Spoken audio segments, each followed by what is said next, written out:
शिवसेनेचे पक्षप्रमुख आदरणीय उद्धव साहेब ठाकरे यांना विनंती आहे की त्यांनी या सभेला संबोधित करावं. साहेब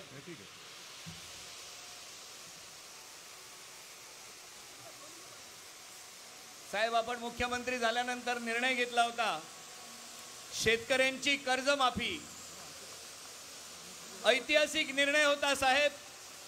2 लाख रुपयाप्रमाणे 32 लाख शेतकऱ्यांची कर्जमाफी झालेली आहे. 20,000 कोटी रुपयाची ही कर्जमाफी झालेली आहे. आणि साहेब यापैकी काही महिला या ठिकाणी आज उपस्थित आहेत ज्या कोरा सातबारा घेऊन आलेल्या आहेत. सातबारा कोरा घेऊन आलेल्या आहेत. माननीय शिवसेना पक्षप्रमुख महाराष्ट्र राज्याचे सन्माननीय लाडके मुख्यमंत्री श्रीमान उद्धव साहेब बाळासाहेब ठाकरे यांचा अखंड हिंदुस्थानचा कैवार प्रबोधनकार सुपुत्र देव देश धर्म मराठी मनाचे मानबिंदू हिंदू अस्मितेचे शिरोमणी हिंदुस्थान हिंदू हिंदुस्थानचा एकमेव हिंदू हृदय सम्राट हिंदू धर्म रक्षक सरसेनापती महानेता माननीय शिवसेना प्रमुख श्रीमान बाळासाहेब ठाकरे यांचा आवाज. जमलेल्या माझ्या तमाम हिंदू बांधवांनो, भगिनींनो आणि मातांनो,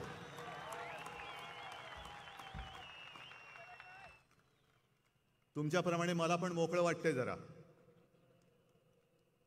बऱ्याच दिवसांनी मैदानात उतरलेलो आहे. मोकळा श्वास घेतो आहे. अनेक विषयांवरती बोलायचं आहेच, पण आज सर्वप्रथम छत्रपती संभाजी महाराज यांना त्रिवार मानाचा मुजरा अभिवादन करतो. छत्रपती संभाजी महाराज म्हटल्यानंतर आणखीन काही बोलण्याची आवश्यकता नाही.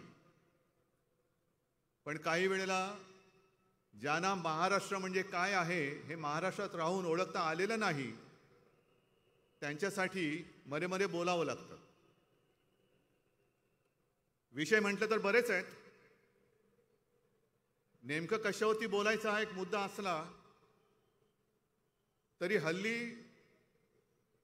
विशेषतः सर्व पक्ष जे आहेत आणि त्यातही जो एक खोटा हिंदुत्वाचा बुरखा घातलेला पक्ष आपल्यासोबत होता, ते देशाची दिशा भरकटत आहे. मला आज मोठी गदा दिली. मी मध्ये एकदा बोललो होतो की आमचं हिंदुत्व हे कसं आहे, जे शिवसेना प्रमुखाने आम्हाला शिकवलं. आणि ते म्हणाले होते की मला देवळात घंटा बडवणारा हिंदू नको, तर अतिरेक्यांना बडवणारा हिंदू पाहिजे. आणि तोच धागा घेऊन आपण पुढे जातो आहोत.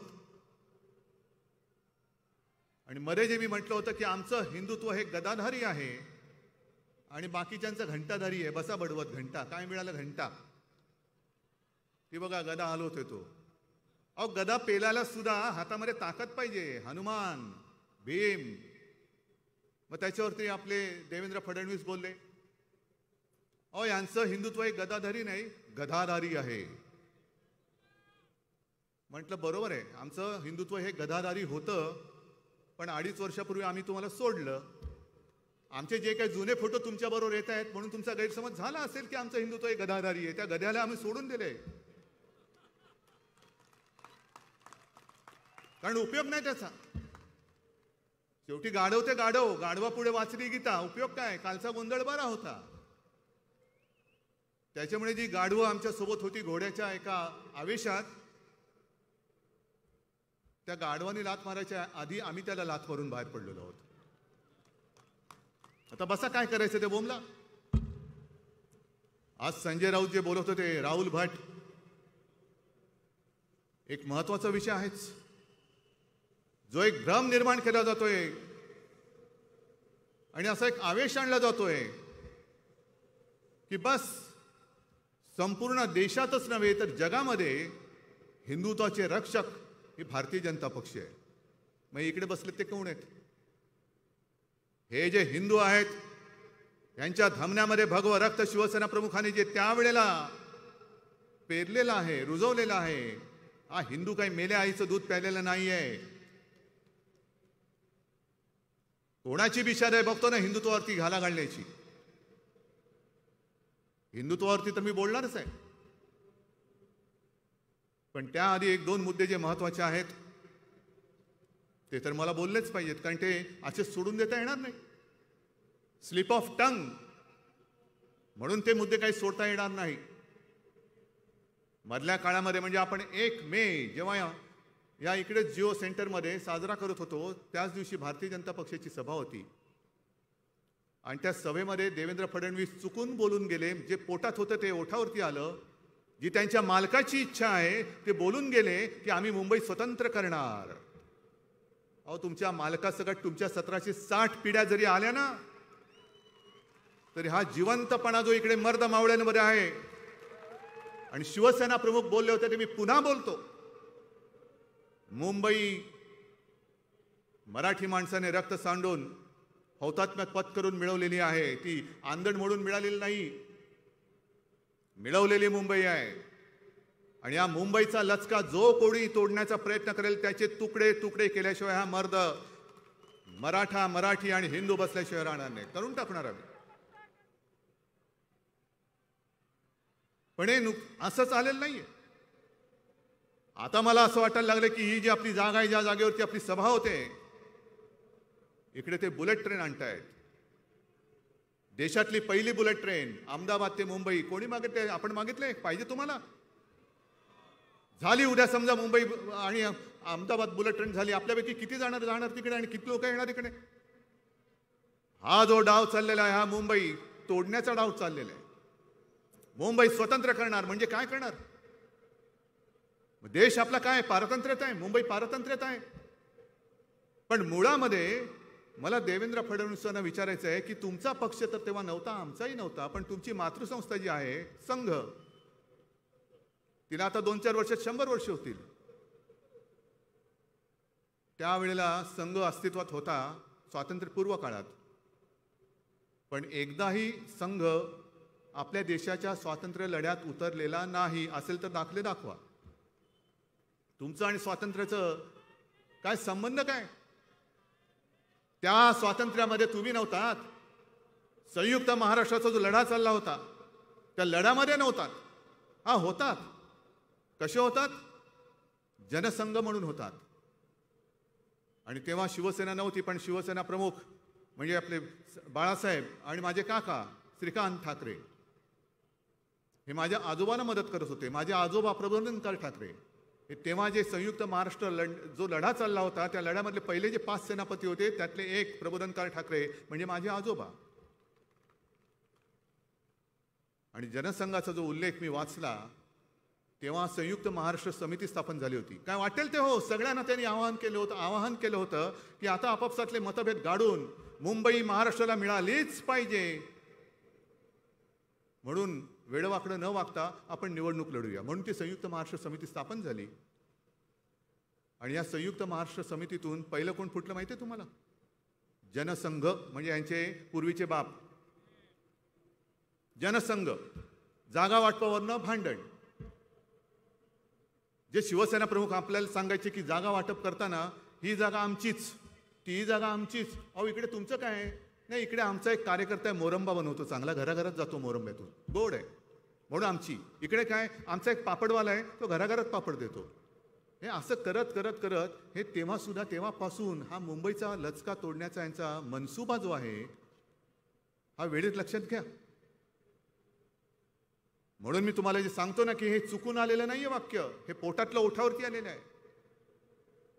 हे पोटातलं ओठावरती आलेलं आहे. आणि दुसरा अतिशय महत्वाचा मुद्दा जो आहे तो म्हणजे महागाई आहे की नाही. म्हणजे हिंदुत्व तर आहेच, कारण हिंदुत्व आमचा श्वास आहे आणि मराठी आमचा प्राण आहे, हे आम्हाला सिद्ध करण्याची गरज नाहीये. पण महागाईच्या मुद्द्यावरती बोलतच नाहीये कोणी. बरं, गेल्या 8-15 दिवसापूर्वी बऱ्याच दिवसांनी जेव्हा पंतप्रधानांनी एक कोविडवरती सभा घेतली. त्या सभेमध्ये त्यांनी कोविडवरती एक इलाज सांगितला. कळला तुम्हाला? पूर्ण राज्याचे, देशातल्या राज्याचे मुख्यमंत्री तिकडे होते. 5 मुख्यमंत्र्यांना बोलायला दिलं. मी आपला IPL बघितल्यासारखं बघत होतो. मला त्या बैठकीत बोलायचं नव्हतं. बरं, सगळे 5 जण बोलले. बोलल्यानंतर माननीय पंतप्रधान हे समारोप करताना काही एक दिशा दाखवतात. सगळं काही बोलल्यानंतर मला वाटलं आता संपेल. मग अचानक युद्ध कसं सुरू आहे, त्यांनी महागाई कशी वाढते, ते करत करत करत त्यांनी कोविडवरचा एक उपाय सांगितला की तुमच्या राज्यातले पेट्रोल आणि डिझेलचे दर कमी करा. म्हणजे आम्ही बाकी GST वगैरे देणार नाही, त्याच्याबद्दल बोलायचं नाही, म्हणजे वेळेत GST मिळेल याची खात्री नाही, पण तुम्ही तो दर कमी करा म्हणजे करोना कमी होईल असं मला वाटलं. पण एक तर आमचं जे काही देणं आहे ते तुम्ही देणं देत नाहीत वेळेवर. नुसतं ओरबाडायचं. तुम्हाला मुंबई फक्त आणि फक्त ओरबाडण्यासाठी पाहिजे. आम्हाला मुंबई ओरबाडण्यासाठी नको आहे. ती जर का आम्ही ओरबाडत बसलो असतो ना तर आज हा असा लाखोच्या संख्येने मुंबई आणि मुंबईच्या परिसरातला तमाम हिंदू, मराठी आणि सगळे भाषिक इकडे एकवटले नसते. ज्या ज्या वेळेला मुंबईवरती कोणती आपत्ती येते तेव्हा पहिला धावून जाणारा हा शिवसेना प्रमुखांचा शिवसैनिक आहे.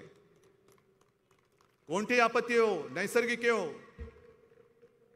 घातपात हो, स्वतःच्या जीवाची, कुटुंबाची पर्वा न करता त्या संकटात उडी मारून तो इतरांना वाचवत असतो. मग तिकडनं वाचल्यानंतर रक्तदान करायला सुद्धा अंगामध्ये मर्दाचं रक्त असावं लागतं. ते शिवसेनेमध्ये.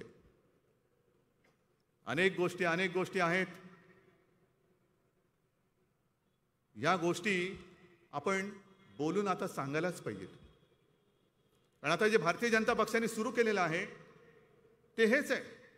एक तर तुम्हाला मोकळेपणाने सांगतो, मी मागे एकदा बोललो होतो की आमची 25 वर्ष युतीमध्ये सडली. हो, सडलीच.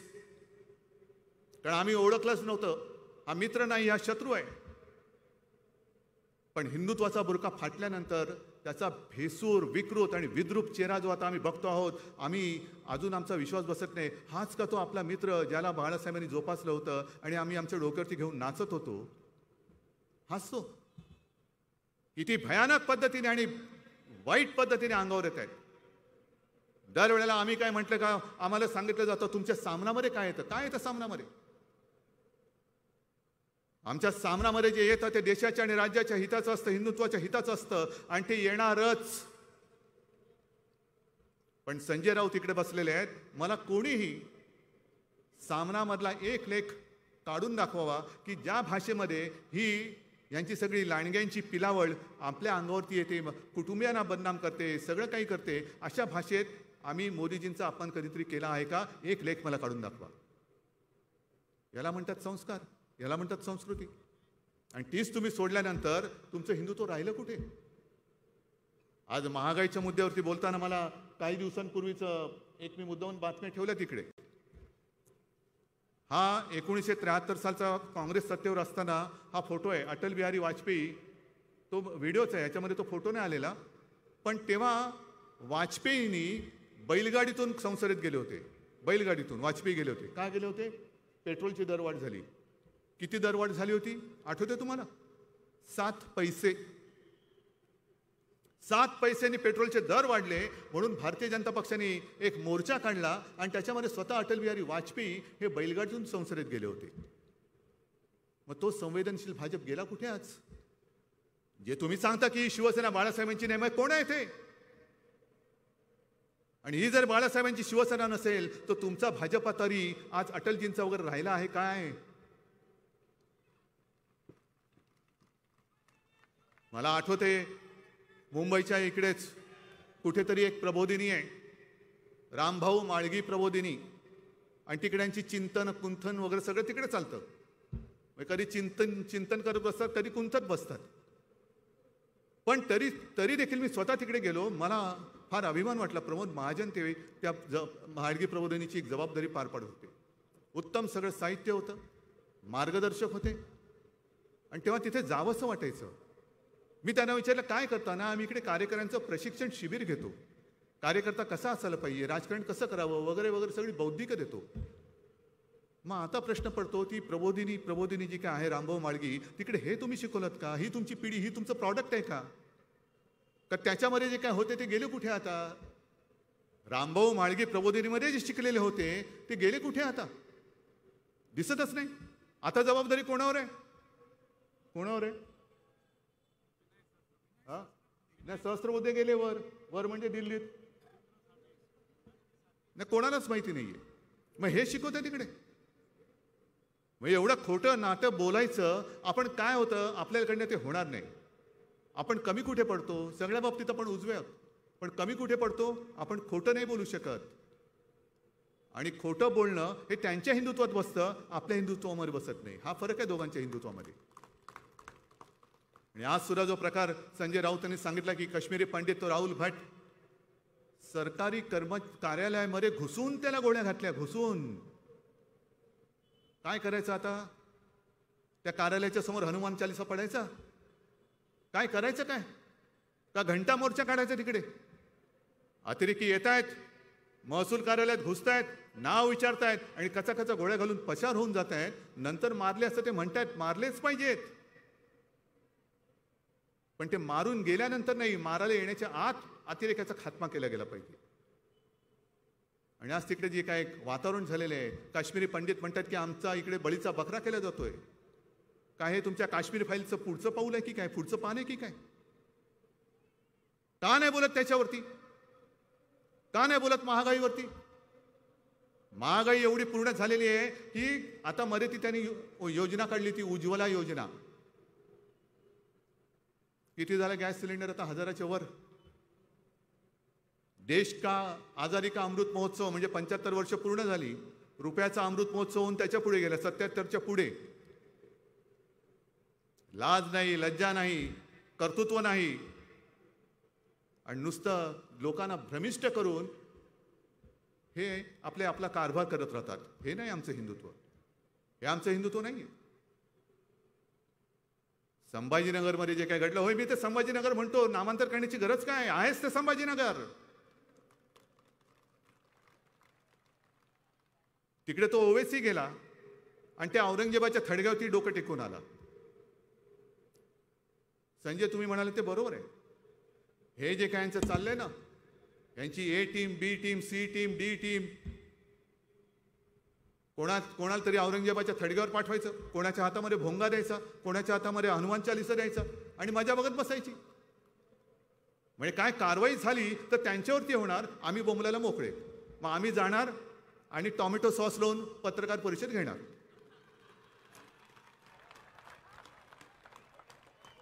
हे तुमचं शौर्य. अरे कसले फोटो काढताय आणि कसले करताय? बरं सुरक्षा किती? Z+ कोण देत आहे? केंद्र सरकार. कोणाला देत आहे? या टिनपाटांना. मग तिकडे काश्मीरी पंडितांना सुरक्षा नाहीये. राहुल भट जे सांगत होते की माझी इकडनं बदली करा, पुन्हा मला जम्मूमध्ये न्या, ऐकलं नाही अजिबात. तिथे काश्मीरी पंडितांना सुरक्षा नाही, पण इथे भोकं पडलेल्या टिनपाटांना ही सुरक्षा देत आहेत. केंद्राची सुरक्षा. कोणाला Y+, कोणाला Z+. काय बापाचा माल आहे तुमच्या? लोकांचा पैसा आहे तो. लोकांच्या पैशावरती तुम्ही ज्यांना सुरक्षा द्यायला पाहिजे त्यांना सुरक्षा देत नाहीत. आणि ही अशी नुसती भोकं पडलेली टिनपाटे घेऊन कशाला काय उपयोग? गळक्या टिनपाट्याचा उपयोग काय तुम्हाला? जरा टिनपाट शब्द बोलो, खरं टमरेल बोलायचं होतं.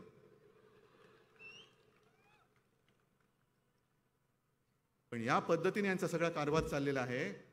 आणि आमच्या हिंदुत्वाचं मोजमाप घेणारे तुम्ही कोण? आमचं हिंदुत्व खरं आहे का खोटं आहे हे ठरवणारे तुम्ही कोण? एक जे मी बोललो होतो हे काँग्रेस बरोबर गेले. होय गेलो ना.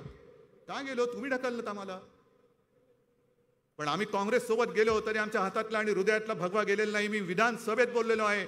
सत्ता असो वा नसो मला परवा नाही, पण आमचं हिंदुत्व हे तकलादू नाही. आमचं हिंदुत्व हे सच्च आहे. आणि मी विधानसभेत सुद्धा बोललेलो आहे. काँग्रेस बरोबर गेले म्हणून आणि हिंदुत्व सोडलं. काय हिंदुत्व म्हणजे काय धोतर वाटलं तुम्हाला? कधी नेसलं, कधी सोडलं, कधी म्हणजे नेसायला तर ठीक आहे, सोडायला तरी लाज तुम्हाला नसेल वाटत. पण हिंदुत्व ही अशी नेसण्याची आणि सोडण्याची गोष्ट नाहीये. आम्ही काँग्रेस सोबत गेलो, उघड गेलो. तुमच्यासारखा सकाळचा शपथविधी नाही केला आम्ही. मग तुम्ही केलं तर पवित्र आणि आम्ही केलं तर अपवित्र. आम्ही राष्ट्रवादी बरोबर गेलो तर दगा दिला आणि तुम्ही सकाळी शपथ घेतली ते काय होतं? आणि म्हणून मी म्हटलं होतं की सकाळचा शपथविधी आणि तो तुमचा प्रयत्न जर यशस्वी झाला असता तर सगळे नवाब मलिक बिलिक सगळे अनिल देशमुख हे तुमच्या मांडीला मांडी लावून काय तुमचं गुणगान करत बसले असते असं तुम्हाला वाटतं की काय? का तुम्ही त्यांचं केलं असतं? आम्ही काँग्रेस सोबत गेलो पण तुम्ही एनडीए मध्ये किती पक्ष जमवले होते? या आधी म्हणजे गेल्या राष्ट्रपती निवडणुकीच्या वेळेला एक एनडीएची बैठक झाली, तेवढी एकच बैठक मी पार पडली होती त्याच्यात. आणि त्या बैठकीत गेल्यानंतर मी बघितलं 30-35 लोक बसले होते. माझ्या बाजूला नितीन गडकरी होते. म्हटलं हो ही लोक कोण? होय आपल्या एनडीएतले सहकारी. अरे काय काय लोकांचा एक सुद्धा खासदार नव्हता पण एनडीएचे सहकारी. हे सगळे एनडीएचे सहकारी ह्याच्यापैकी किती जण हिंदुत्ववादी म्हणून तुमच्या सोबत आले होते? काय नितीश कुमार आले होते? जे नितीश कुमार बोलले की मला म्हणजे त्यांना संघमुक्त भारत करायचा आहे, ते नितीश कुमार हे हिंदुत्ववादी म्हणून तुम्ही मांडीवर घेतलं का? आणि आता सुद्धा गेल्या आठवड्यामध्ये ते बोललेत हे भोंग्याचं वगैरे बकवास आहे. घातलं तुमच्या भोंग्यात पाणी त्या नितीश कुमारने. तुम्ही कुठे वाजवताय भोंगा तुमचा? काय हिंमत आहे का तिकडे नितीश कुमार समोर बोलायची? ओतलं त्याने भोंग्यात पाणी. तो हे चाळे मी नाही करणार इकडे. इकडे ज्याची त्याची मर्जी, ज्याने त्यांनी त्याच्याप्रमाणे पूजा अर्चा करावी. पण आणखीन एक जो महत्वाचा प्रश्न आहे, आज जे काश्मीरमध्ये चाललेलं आहे तेव्हाही सुरू होतं आणि त्यावेळेला ह्याच बोगस हिंदुत्ववाद्यांनी भारतीय जनता पक्षाने मुफ्ती मोहम्मद सईद बरोबर सरकार स्थापन केलं होतं. काय मुफ्ती मोहम्मद सईद किंवा मेहबूबा मुफ्ती भारत माता की जय बोलतात का तुमच्या कानामध्ये वंदे मातरम बोलतात? पण काय आवेशाने सांगितलं. मी विधानसभेत बोललो तर मिरच्या लागल्या. नाही म्हणे तिकडे आम्हाला आव्हान दिलं होतं की इथे तुमच्या निवडणुका कशा होतात ते आम्ही बघतो म्हणून आम्ही निवडणुका घेऊन दाखवल्या. चांगली गोष्ट आहे. मग नाही परत मग आम्हाला पाकिस्तानने आव्हान दिलं की तुम्ही सरकार कसं स्थापन करता हे दाखवा म्हणून आम्ही सरकार स्थापन करून दाखवलं. कोणाबरोबर? मेहबूबा त्या मुफ्ती मोहम्मद बरोबर. आनंदाची गोष्ट आहे. पण देवेंद्रजी मधला एक संदर्भ तुम्ही गाडलेला आहात तो सगळ्या लोकांना मला सांगायचं आहे की मुफ्ती मोहम्मदनी जेव्हा प्रेस कॉन्फरन्स घेतली होती तुमचा मंत्री त्याच्या सोबत होता आणि त्या प्रेसमध्ये त्यांनी सांगितलं होतं की काश्मीर खोऱ्यातल्या निवडणुका शांततेत पार पाडू दिल्या म्हणून मी पाकिस्तान, हुरियत आणि दहशतवाद्यांना धन्यवाद देतो. मग नेमकं तुम्ही कोणाला काय दाखवलं? कोणाला काय दाखवलं? हे तुमचं हिंदुत्व. बरं तर बरं ते म्हणतात बाबरीच्या वेळेला शिवसैनिक नव्हतेच, मी गेलो होतो म्हणे तिकडे. आता तुमचं वय काय होतं? काय शाळेच्या सहलीला गेलो होतात? हा काय शाळेची सहल होती का कॉलेजची सहल होती? चला चला चला चला अयोध्येला चला, चला चला चला चला अयोध्येला चला, असं काय होतं की बाबरी बघायला चला? काय तुमचं वय? बोलता किती? करता काय? मग तुम्ही आमच्यावरती जर का शंका व्यक्त करत असाल तर मी तुम्हाला थेट प्रश्न विचारतोय तो तुम्ही तरी हिंदुत्वासाठी काय केलंय हे आता जनतेला कळून जाऊ द्या. देशाला कळू द्या. तुम्ही काय केलंय हिंदुत्वासाठी? बाबरी तर पाडली नाहीच. तुम्ही जर का देवेंद्र तिकडे खरंच गेला होतात ना तर नुसता चढायचा प्रयत्न केला असता तरी बाबरी तुमच्या वजनाने खाली आली असती. हे लोकांना श्रमच करावे लागले नसते. तुम्ही नुसता प्रयत्न एक नुसता पाय टाकला असता तर बाबरी खाली आली असती. पण आता म्हणतात ती मशीद नव्हती तो ढाचा होता. अच्छा मग तेव्हा एवढं टिपेला सगळं काय केलं होतं? बाबरी मंदिर पाडलं आणि मस्जिद बांधली, मंदिर पाडलं मस्जिद बांधली. आणि मला आठवत आहे, मी साक्ष आहे, सगळ्यांना लाखोच्या करोडीच्या संख्येने अयोध्येला बोलवलं होतं. त्याच्यात शिवसैनिक पण होते. आडवाणींचा मुलाखतीचा तो व्हिडिओ आहे. त्यांनी सांगितलं की ती जी लोक चढली होती ती मराठी बोलत होती म्हणून मी प्रमोदला सांगितलं जा जरा बघून ये. प्रमोद गेला पण प्रमोदचं देखील ती ऐकायला तयार नव्हती. मग अशी प्रमोदचं सुद्धा ऐकायला तयार नसलेली माणसं मराठी माणसं कोण असतील दुसरी?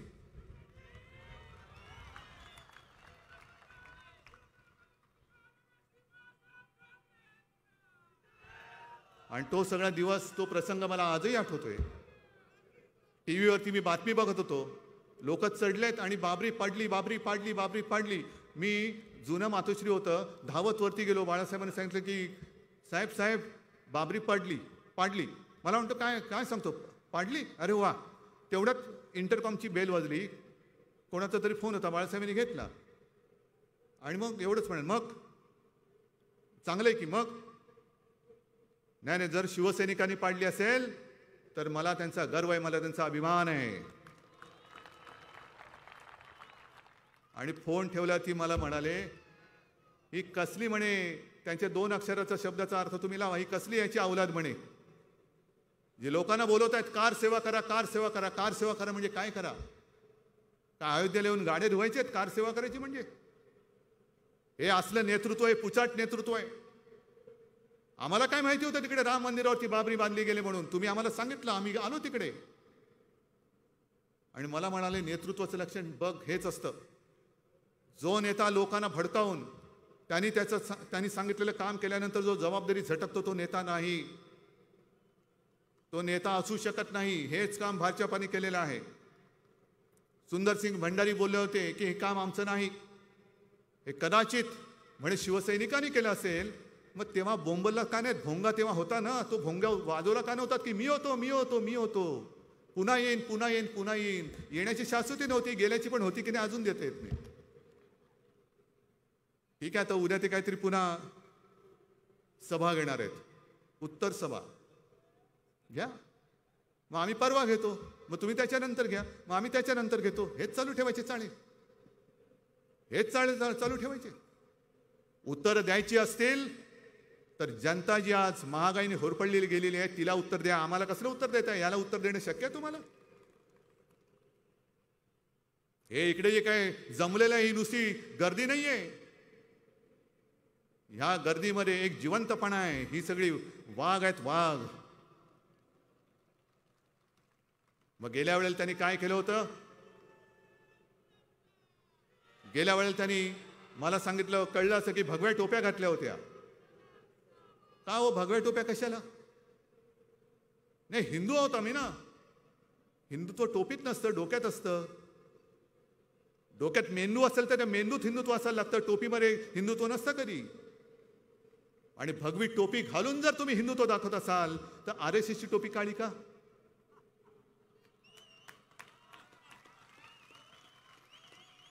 RSSची टोपी का? ही अशी सगळी विकृत माणसं. तुम्ही म्हणजे हिंदू नाही, ठीक आहे ना, आम्ही कुठे म्हणतोय की आम्ही म्हणजेच हिंदू, पण जे दिसतंय ते सत्य आहे, ते सांगण्याची आम्हाला गरज नाही. आम्ही हिंदू आहोत की नाही हे ठरवणारे तुम्ही नाही आहात. पण एक गोष्ट नक्की की तुमचं विकृत हिंदुत्व हे आम्हाला मान्य नाही. ही विकृती आहे. शिवसेना प्रमुखाने हिंदुत्वाचा विचार दिला, तुम्ही त्या हिंदुत्वाचा विकार करतात. आणि अशी विकारी माणसं ही देशाचा कारभार काय करणार? मनोरुग्ण आहेत ही लोक. आजच मी येताना टीव्हीवरती बातम्या बघत होतो, कोणत्या दिशेने आपण चाललेलो आहोत. संजय राऊत म्हणाले की देशाला दिशा दाखवा. काय दिशा दाखवायची? दुर्देशाकडे आपण दुर्देशाकडे चाललेलो आहोत. कोण थांबवणार? ज्यांच्यावरती विश्वास टाकला तोच जर का केसाने गळा कापणार असेल तर मग देश कोणाच्या हातामध्ये द्यायचा, कोणी हातामध्ये घ्यायचा? आता येताना मी टीव्हीवरती बातमी बघितली, एक कोणतरी बाई आहे, तिने शरद पवारांवरती कॉमेंट केली. फार विचित्र कॉमेंट आहे. काय घरी आई वडील आजी आजोबा भाऊ बहीण आहेत की नाही? संस्कार काय होतात की नाही तुमच्यावरती? संस्कार काय होतात की नाही? किती काही जरी झालं तर बाई तुझा संबंध काय? कोणावरती बोलतेस? काय बोलतेस? जर हे तुझं वक्तव्य असेल, तुझ्या मुलांचं काय होणार? ती काय होणार उद्या? हा जो सुसंस्कृतपणा आहे तो आपल्या देशातनं आणि आपल्या राज्यातनं जात चाललेला आहे. तो आपल्याला जपायचा. ते खरं हिंदुत्व आहे. सुसंस्कृतपणा जपणं. नाहीतर म्हणायचं कशाला? नुसतं श्लोक म्हणायचे, हे म्हणायचे आणि तिकडे जाऊन वाटेल ते करायचं. म्हणजे मग करून करून भागले आणि देवपूजेला लागले. हे हिंदुत्व? या सगळ्या चित्रविचित्र गोष्टी ह्या टाळल्या गेल्या पाहिजेत. हे सांगणारं आज दुर्दैवाने कोण दिसत नाही. हे काम आपल्याला करायचंय आहे ना. याच्यामध्ये आपण मुंबई स्वतंत्र करणार म्हणतात, कशासाठी करणार हे तुम्हाला मी सांगितलं. पण मुंबईमध्ये जी कामं आपण करतो आहोत ही अभिमानाने आपण सांगितली पाहिजेत. मुंबईमधल्या आपल्या या शहरातल्या एकमेव महापालिका असेल 8 भाषांमध्ये शिक्षण देतं, एकमेव महापालिका. CBSE, ICSE वगैरे हा सगळे जे अभ्यासक्रम आहेत हे आपली एकमेव महापालिका आहे, ती आपल्या शाळेमध्ये देते.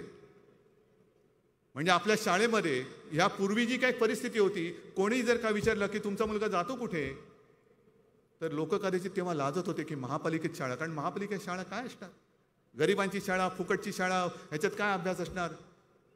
आता जाऊन बघा तुम्ही, आता महापालिकेच्या शाळांमध्ये आपल्या मुलांना प्रवेश मिळावा म्हणून दाराच्या बाहेर रांग लागते. मध्ये अरविंद केजरीवाल येऊन कशासाठी काय बोलले की त्यांचं शाळा किती मोठ्यात असतील ना, पण केजरीवाल साहेब तुमचं राज्य आहे, आमची महापालिका एक महापालिका, आणि महापालिकेने तुमच्या तोडीचं काम केलेलं आहे. कोविडचं काम किती मोठं झालेलं आहे. कोविड, मी अभिमानाने सांगेन की देशामध्ये दुसरं कोणतेही राज्य एवढं नसेल की ज्यांनी आरोग्य व्यवस्था ही एवढ्या पटीने वाढवलेली आहे, एवढ्या पटीने. हे मी वारंवार सांगितलं, मला पुन्हा फेसबुक लाईव्ह नाही करायचं, पण जणू काही महाराष्ट्रामध्ये संपूर्ण सगळं भंगार राज्य चाललेलं आहे, माफिया का राज. मला असं वाटतं आता दाऊदच्या मागे लागलेत. पण दाऊद जर का बोलला मी भाजपात येतो, तर मंत्री म्हणून त्यांच्यासोबत कधी दिसू शकतो. कदाचित म्हणूनच त्याच्या मागे लागले असतील. बघ इकडे कसं ईडी मागे लागले होते, आमच्यात लोक येत आहेत, आमच्यामध्ये ये, मग तुला मंत्री बनवतो. उद्या दाऊदला पण मंत्री बनवतील आणि सांगतील तसं काय नाही हो, दाऊद म्हणजे आमचा गुणाचा पुतळा आहे. ही अशी चित्रविचित्र सगळी भानगडी करणारी माणसं बघितल्यानंतर हे स्वतःला हनुमान पुत्र म्हणू तरी कसे शकतात. ज्या हनुमानाने पेट्या शेपटीने लंका जाळली होती, तुम्ही बाबरी पाडल्यानंतर शेपट्या आत घालून बसला होतात, आणि तुमची विधभर नाही कित्येक मैल पळापळ झाली होती. ने पटकन बोललेलं बरं, नाही तर तुमचा गैरसमज व्हायचा. तर हे सगळं हनुमान पुत्र बित्र ह्या गोष्टी तुमच्या तोंडात शोभत नाहीयेत. ज्या रिकाम्या थाळ्या तुम्ही त्यावेळेला गो करोना गो म्हणून वाजवल्या, त्या थाळ्या आजही रिकाम्या आहेत. तुम्हाला एका गोष्टीचं नक्कीच समाधान वाटेल की जी आपण शिवभोजन थाळी म्हणून गरिबांसाठी 10 रुपयात देतो आहोत, मधल्या काळात आपण मोफत देत होतो, त्याच्यामध्ये 5 रुपयाने पण देत होतो. आज 10 कोटीच्या वरती त्या थाळ्यांचं वितरण झालेलं, रोज चालू आहे, रोज चालू आहे. शिवभोजन रोज चालू आहे. पोटभर जेवण, पोटभर खा. आम्ही भरलेली थाळी देतो, रिकामी थाळी नाही देत. मग रिकाम्या थाळीचं करायचं काय. थाळी रिकामी राहिली तर लोक विचारतील प्रश्न. मग काय नाही, जा बाल्कनी थाळी वाजव. मग आता पण करा. गो महागाई गो, गो बेकारी गो. जे आज आपण इकडे हिंदुत्वाचं सांगितलंय की हृदयात राम आणि हाताला काम देणारं आमचं हिंदुत्व आहे, हा आमच्या हिंदुत्वाचा अर्थ आहे. काय तुमच्या हिंदुत्वाचा अर्थ काय. घंटा वाजवायची नुसती, आणि ते हृदयात राम आणि हाताला काम, ते मला वाटतं सुभाष देसाई साहेबांनी सांगितलं असेल आपण काय काय करतो आहोत. आज संपूर्ण देशामध्ये महाराष्ट्र, हा आपला महाराष्ट्र तुमच्या सगळ्यांच्या आशीर्वादामुळे स्टार्टअपमध्ये नंबर 1चं राज्य. स्टार्टअप म्हणजे होतकरू जे नवीन सगळे उद्योजक येत आहेत त्यांच्यासाठी महाराष्ट्र हे नंबर 1चं आहे. गुंतवणूक येते आहे, महाराष्ट्र पुढे चाललेला आहे. पण हे पुढे महाराष्ट्राचं जाणं यांना बघवत नाही, म्हणून महाराष्ट्रामध्ये कशी संपूर्ण वाताहत झालेली आहे. कायदा सुव्यवस्थेचे 12 वाजलेले आहेत. का असं का करताय. राजकारण राजकारणाच्या जागी ठेवा ना. पण महाराष्ट्रामध्ये गुंडागर्दी चालू आहे, लोकशाहीचा गळा घोटला जातोय. तो सॉसचा फोटो आल्यानंतर दिल्लीतनं पत्र आलं की याला केंद्राची सुरक्षा असताना ह्याच्यावरती हल्ला झाला कसा. राहुल भटच्या हल्ल्याचं विचारणार तातडीने दिल्लीत. पण सुरक्षा तुम्ही दिली ना, मग तुम्ही काय आम्हाला विचारता. सुरक्षेला विचारा ना खरं काय झालं. सॉसची बाटली दिली कोणी विचारता ना. ह्या सगळ्या ज्या काही गोष्टी चाललेल्या आहेत, या बघितल्यानंतर जो उद्वेग होतो, उद्वेग की हे महाराष्ट्राला बदनाम करतायत. जणू काय महाराष्ट्रामध्ये चरस गांजाच्या शेतीला मोठा काहीतरी एक धुमारा फुटलेला आहे. काढा, गेल्या 2 वर्षातल्या सगळ्या केसेस काढा. जे तुम्ही आरोप केले त्यांचं पुढे काय झालं. सुशांत सिंगचं काय झालं, आणखीन काय झालं, पुढे काय झालं. बोंबलायचं नुसतं. घशाला जी खास सुटते ती खाजवायची कशी म्हणून हे बोलून घेतात. पण आम्ही संयम बाळगतोय म्हणजे आम्ही नामर्दाची औलाद नाही. एक तर आम्ही कोणाच्या अंगावर जात नाही, पण कोण अंगावर आलं तर त्याला सोडत नाही. हे आमचं हिंदुत्व, हे फक्त लक्षात ठेवा. हे आमचं हिंदुत्व आहे. आम्ही कधी कोणी तुमच्या कुटुंबियांची निंदा नालस्ती केले? आम्ही कधी कोणी तुम्हाला भ्रष्टाचारी किंवा माफिया म्हटलं? भ्रष्टाचारी आहातच. एक एक प्रकरणं बाहेर येतात. आता एक एक प्रकरणं बाहेर येत आहेत. पण केवळ सत्ता मिळत नाही म्हणून तुमचं जे काय चाललेलं आहे एकतर्फी प्रेम, मग काही वेळेला असं वाटतं की हे कोणत्या दिशेने चाललेले आहेत. मध्ये मध्ये वृत्तपत्रात जे बातम्या येतात ना, दुर्दैवाने असं घडतं, घडायला नाही पाहिजे, की कोणाचं तरी कोणावरती एकतर्फी प्रेम असतं आणि मग ती नाही म्हणते म्हणून तिला विद्रूप करून टाकायचं, ऍसिड फेकायचं. तसं यांचं एकतर्फी प्रेमातनं महाराष्ट्र विद्रूप करण्याचं काम चाललेलं आहे. का करता हा शिवरायाचा पवित्र जो महाराष्ट्र का बदनाम करताय? काय तुमच्याकडे योजना असतील घेऊन या, आपण करूया. चला, मी आज तुम्हाला सुसंस्कृतपणाने सांगतोय की हे सगळे तमाशे बंद करा, या एकत्र बसून आपण महाराष्ट्र पुढे नेऊया. या माझी तयारी आहे. चला या. एकतर हिंदुत्वाची चिंता करूच नका तुम्ही. कोणी मायेचा पूत निदान या महाराष्ट्रामध्ये भगव्याला हात घालू शकणार नाही, हिंदुत्वाला तर ओरखडा सुद्धा काढू शकणार नाही. एवढं मजबूत सरकार, आणि सरकारपेक्षा जास्त मजबूत हे शिवसेना प्रमुखांचे मावळे इकडे बसलेले आहेत. मग मध्येच कोणतरी उठतं. मला मध्ये एका शिवसैनिकांनी चांगलं सांगितलं अचानक, कारण हल्ली जरा मी भेटायला सुरुवात केलेली आहे, बोलतो फोनवरती वगैरे.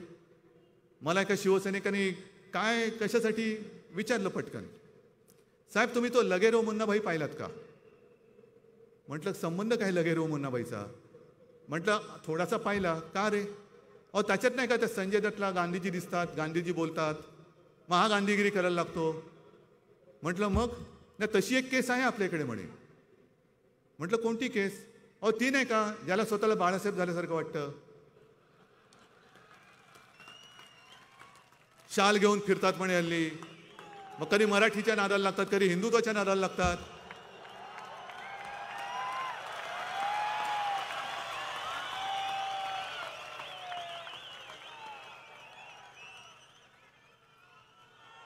म्हटलं अरे त्यातला मुन्नाभाई जो आहे ना तो लोकांचं भलं तरी करत होता, हा कुठला मुन्नाभाई काढलास तू? नाही पण म्हणे एक लक्षात घ्या. म्हटलं कोणाला त्याच्या भ्रमात राहू दे ना, आपण काय करायचं? म्हणजे तसं नाहीये, तुम्ही त्या पिक्चरचा शेवट नाही बघितला. म्हटलं काय? शेवटी त्या संजय दत्तला कळतं की साला आपण के भेजे में केमिकल लोचा होईल आहे. तरी केमिकल लोच्याची केस आहे. हा पिक्चर सत्यावरती आधारित, म्हणजे सत्य घटनेवरती आधारित आहे. ते असे मुन्नाबाई फिरतायत, फिरू द्या. आता कोणाला अयोध्येला जायचं जाऊ द्या. आदित्य परत चालले. गेल्या आठवड्यामध्ये तो तिरुपतीला गेला होता. पण आपण जेव्हा अयोध्येला गेलो होतो तेव्हा प्रश्न सुटलेला नव्हता. 2018 साली दसरा मेळाव्यामध्ये तुमच्या सगळ्यांच्या साक्षीने मी जाहीर केलं की मी पुढच्या नोव्हेंबरमध्ये अयोध्येला जाणार. तुम्ही आला होतात माझ्यासोबत.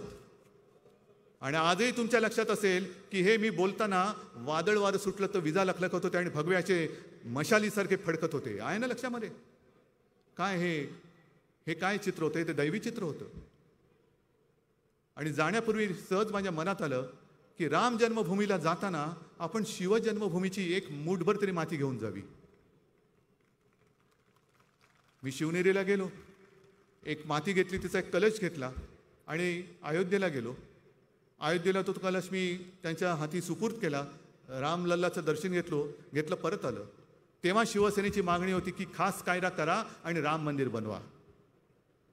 नाही केलीत. 1 वर्ष निघून गेलं. योगायोग म्हणायचं का चमत्कार म्हणायचा हे तुम्ही ठरवा. बरोबर नोव्हेंबरमध्ये आपण 2018ला अयोध्येला गेलो होतो. 2019ला अयोध्येचा निकाल आला, राम मंदिराच्या बाजूने आला आणि 2019 मध्ये आपल्या सगळ्यांच्या आशीर्वादाने मी मुख्यमंत्री झालो.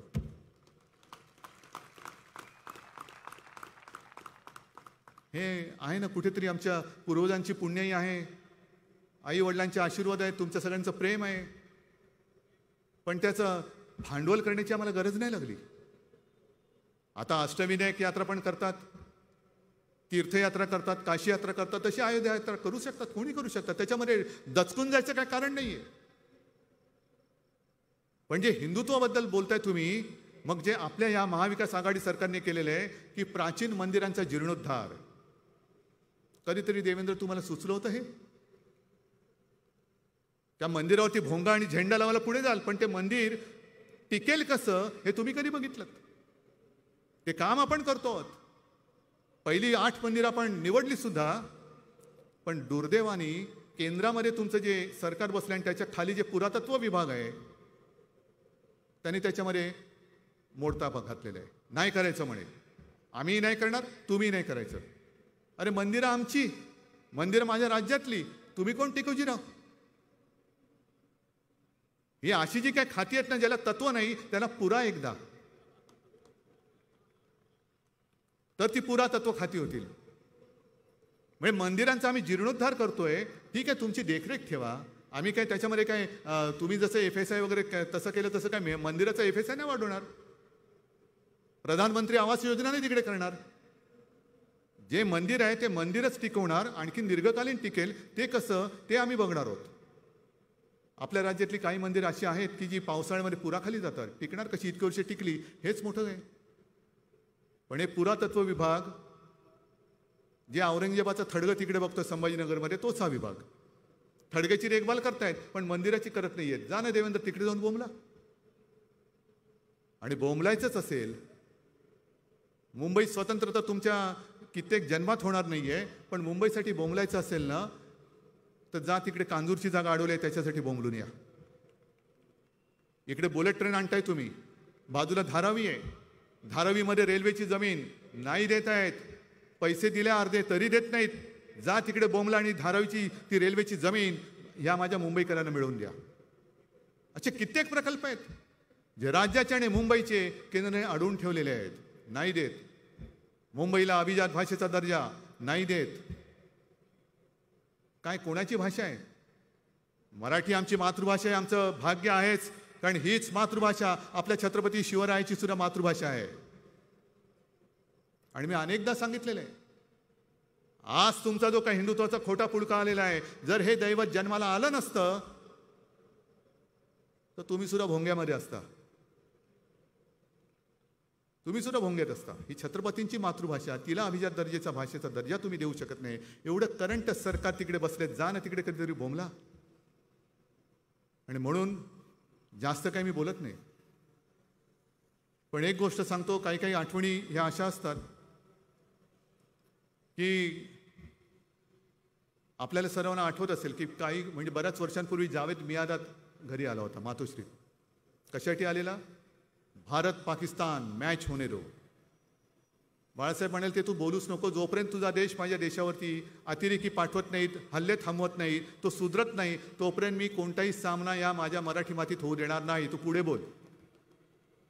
मग त्याला बाळासाहेबांनी विचारलं, अरे जावेद तू इतना अच्छा खेळताय, मग तू मध्ये माकड चाळणे का करतोस? मग त्यांनी सांगितलं, साहेब ज्या वेळेला मी मैदानात उतरतो तेव्हा संपूर्ण पाकिस्तान माझ्या पाठी असतो. कुछ भी करो लेकिन मॅच जितनी है. मग आम्ही काय करतो, जर एखादा बॅट्समन चांगला सेट झाला असेल तर मुद्दामून बाजूला जाऊन उभे राहतो. सिली पॉईंट म्हणजे सिलीच पॉईंट असतो तो. मग गली स्लीप इकडे राहायचं आणि चांगला सेट झालेल्या बॅट्समनला वेडवाकडं बोलत राहायचं. मग त्याचं एकाग्रता भंग पावते आणि तो आऊट होतो. आणि असंच म्हणे मी एकदा केलं होतं, बॅटिंग करत होतो आणि एक बॉलर फार चांगला बॉलिंग करत होता. मी काय नाही म्हणे बॅट ठोकत ठोकत ठोकत ठोकत बराच वेळ बॅट ठोकत बसलो, एक बॉल खेळलो, परत बॅट ठोकत ठोकत ठोकत त्याच्याकडे गेलो आणि बोबड्या शब्दात बोललो, ए त्याला लूम तिदले पता न. आत्ता जो बोलतोय त्याच्याशी नाही मी बोलत, पण बोबडं बोलताय म्हणून सांगतो. ए त्याला लूम तिदले बताव ना. तर म्हणे बॉलरने एकदा दोनदा दुर्लक्ष केलं, शेवटी विचारलं क्यू? त्याच्या दरवाजे पे छकडा मारना है. मग तो बॉलर जो भडकला त्याचं एकाग्रता गेली, लेन लाईन चुकली आणि मी ठोकून घेतल्या रन्स. हे असे सगळे बोबडे बोल जे आपल्या कानावर येत आहेत त्याचा मी मागचा अर्थ सांगितला. तर अशा या बोबड्यांकडे लक्ष देऊ नका. याला क्रिकेटमध्ये स्लेजिंग म्हणतात. स्लेजिंग म्हणजे समोरच्याला विकेट कसा तो आउट कसा होईल आणि जर बॉलर चांगला असेल तर त्याची बॉलिंग कशी बिघडेल ही बघणारी ही सगळी अवलारे. काम करण्याचा यांच्यात कर्तृत्व नाही, अजिबात नाही आहे. आणि आज आपण जे करतो आहोत हे काम हे त्यांना पचत नाहीये, पटत नाहीये. पुन्हा एक तर बघा, सत्ता 2.5 वर्ष झाली आपली, उद्धव ठाकरेला प्रशासन काही कळत नाही. हे सरकार कसं चालणार? हे आत्ता पडेल, मग पडेल, आणखीन पडेल. पिकलेले आंबे पडतात 2 वर्ष, पण सरकार नाही पडत आहे. मग शिवसेना यांच्यासोबत जाणार, मग शरद पवार यांच्यासोबत जाणार, मग काँग्रेस फुटतात. काहीच होत नाहीये. मग ईडी मागे लाव, CBI मागे लाव, तरी फुटत नाही. आणि तुम्ही खोट्या मार्गाने जर आमच्या मागे लागाल तर एक सांगून ठेवतो, तुम्हाला इकडनं सोडणार नाही. जर खोटे गुन्हे आणि जर आमच्या माणसाच्या मागे लागाल तर मग मात्र हा महाराष्ट्र जो पेटेल तर पलटा भुई थोडी करून ठेवेल. ही शंडाची अवलाद जर तुम्ही तुमच्या एजन्सीज मागे आमच्या लावणार असाल, त्यांच्या पाठून जर का तुम्ही शिखंडी म्हणून लढणार असाल, तर जे मी मगाशी बोललो तेच सांगतो की महाराष्ट्र मेल्या आईचं दूध प्यायलेलं नाही. जर आमच्या मागे उगाचच लागाल तर मात्र अजिबात तुम्हाला दया माया क्षमा दाखवली जाणार नाही. पण कायद्याचा दुरुपयोग जसा आम्ही नाही करत तसं तुम्ही करू नका. तुम्ही करू नका. लढायचं असेल तर सरळ या. आम्ही आहोत आणि तुम्ही आहोत आणि ही जनता आहे. ही जनता काय ते ठरवेल की महाराष्ट्रावरती राज्य कोणी करायचं, मुंबईवरती राज्य कोणी करायचं. पण आता खोटी नाटी आणि विकृत राजकारण, गलिच्छ राजकारण हे बंद करा. आता सुधरा, कधीतरी सुधरा. तिकडे लंकेमध्ये बघा काय चाललेलं आहे. लंका का पेटली? रावणाची लंका दुसऱ्यांदा का पेटली? कोणी पेटवली? साध्या लोकांनी पेटून दिली. ज्यांना राज्यकर्त्यांनी भुकं ठेवलं त्या भुक्या राहिलेल्या लोकांनी ही लंका पेटवलेली आहे. आणि म्हणून जे मी सांगतोय की आमचं हिंदुत्व हे घर पेटवणारं नाही तर घरातली चूल पेटवणारं असलं पाहिजे. घर पेटवणं सोपं आहे. पेटवा दंगली, काय मिळणार काय तुम्हाला? पण घर जरी अख्खं पेटलं तरी घरातली चूल नाही पेटू शकत. आम्हाला घरातली चूल पेटवायची. कशी पेटवणार चूल? उज्ज्वला योजनेचे 12 वाजले, गॅस गेला. मध्ये कोणीतरी सांगितलं की मोदीजींनी एवढं अनाज फुकट दिलं. अरे फुकट पण काय खायचं कसं? कच्चं डाळ दिली, तांदूळ दिली. काय बाकाण्यामध्ये चणे शेंगदाणे की काय कच्चे खात जायला? शिजवायची सोय काय? शिजवण्याची सोय नाही. रामचालिसा पडो. त्या रामाचा आणि हनुमान चालिसा, हनुमानाचा अपमान करू नका. ते हृदयामध्ये असायला पाहिजे जे आमच्या आहे. मी सुद्धा लहान असताना माझे आजोबा आमच्याकडनं रोज श्लोक प्रार्थना न चुकता करून घ्यायची. ती प्रार्थना मला सुद्धा येते. अगदी अर्जुनाने केलेलं दुर्गा स्तोत्र ते सुद्धा आज मला पाठ आहे. पण ते नुसतं पाठ करून काय उपयोग आहे? ते समजलं पाहिजे. आणि समजलं असेल तर तसं वागलं पाहिजे. तर तू जे काय करतोयस आणि वाचतोयस त्याच्यामध्ये काहीतरी अर्थ आहे. आणि हेच तर आपलं हिंदुत्व आहे. मला तुम्हाला एवढंच सांगायचं आहे की उगाच भलत्या सलत्या कारणं जी काही येत आहेत, बिचकून जायचं कारण नाही. तसे तुम्ही नाहीच.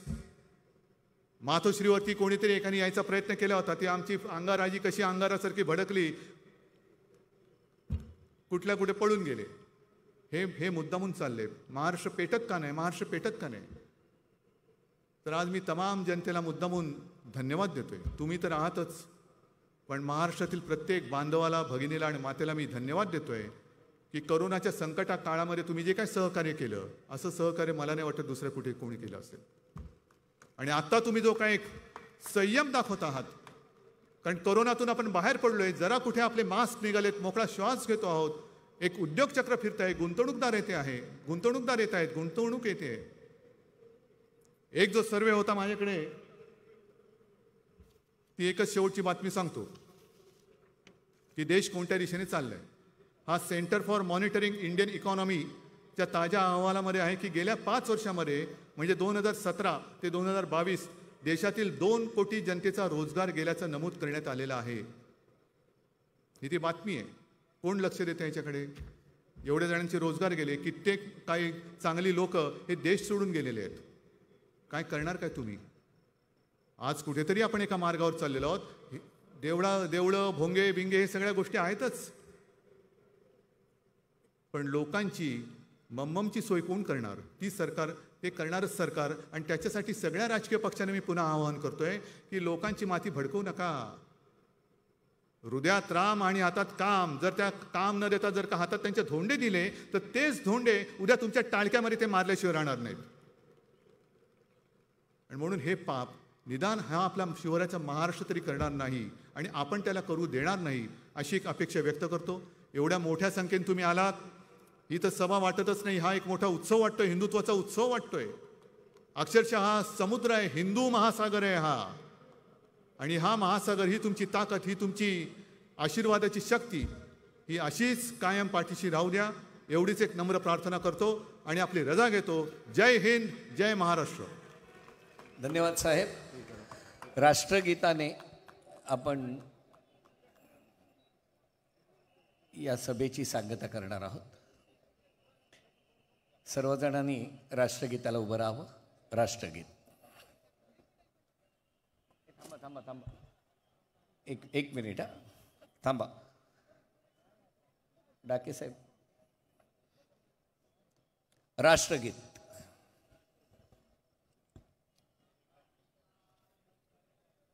थांबा थांबा थांबा थांबा लिहू ना.